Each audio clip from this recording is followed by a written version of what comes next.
My name is Nate. I died last week, and a lot of people have asked me what I saw.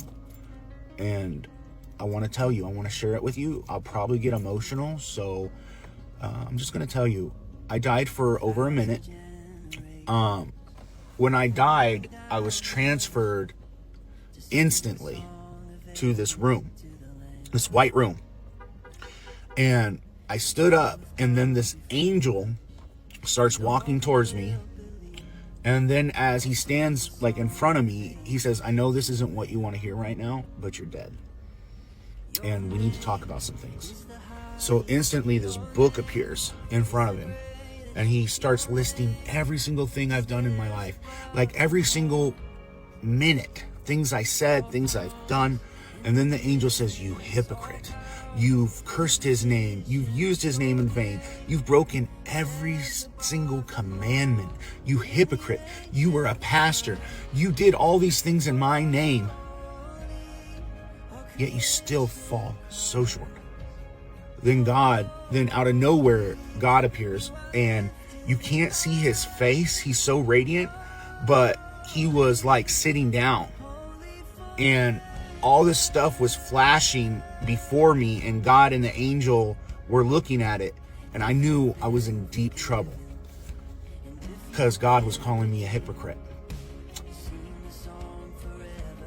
I kind of was like, oh no, this is bad.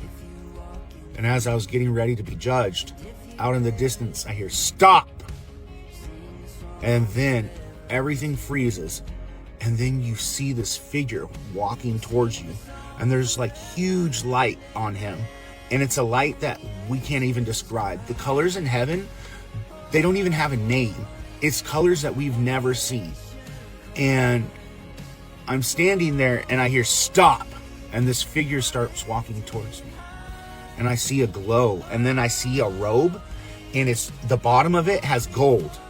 And he's walking towards me, and I start seeing the nail holes. And I'm like, oh, Jesus. And he says, stop. He's one of mine. And then God the Father and the angel looked at each other, and Jesus said, I'm all he has. I'm all he has. When he needed me most, I was the one he was crying out to. When he needed me, I was there. He has a very hard life of abuse and childhood trauma. But he said, I love him.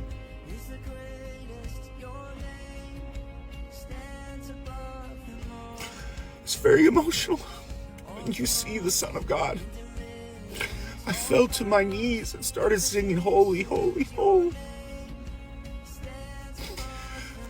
And then God told me, he goes, okay, my son knows you. Welcome to heaven. Go rest. Heaven felt so good. I don't know how to explain it. It just felt so peaceful and right. And as Jesus started speaking to me, his voice is so pure and so thunderous, but so warm and loving.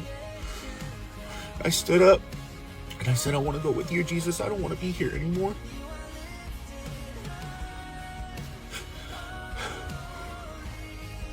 And God said, okay, here's your choice. You can go back, or you can come with my son. And I said, I want to go with Jesus. And Jesus said, no.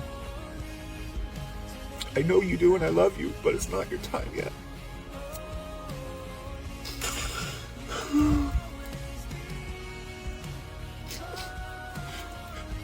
And he said, no, I want to stay with you. I want to stay here.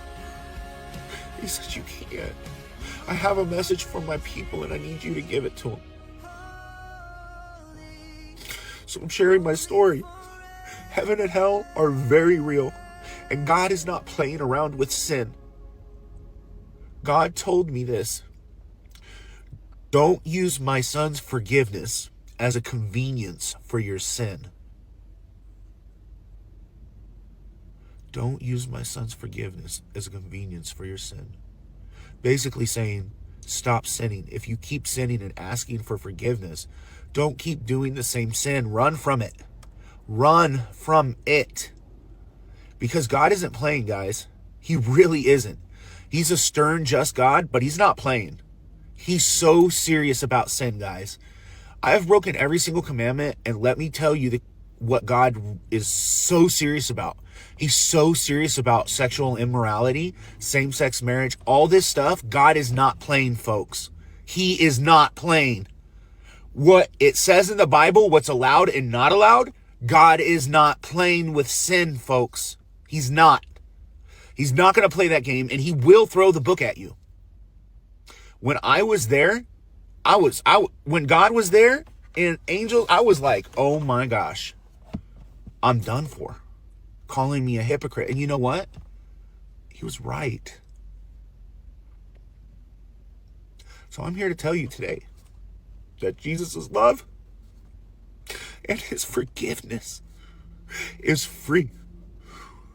When Jesus died on the cross, he turned to the thief and said, you will be with me in paradise. I think we all can relate to being that thief.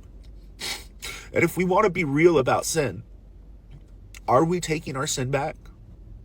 Are we taking back what Jesus died on the cross for us for? Jesus says every time you sin, you crucify me anew.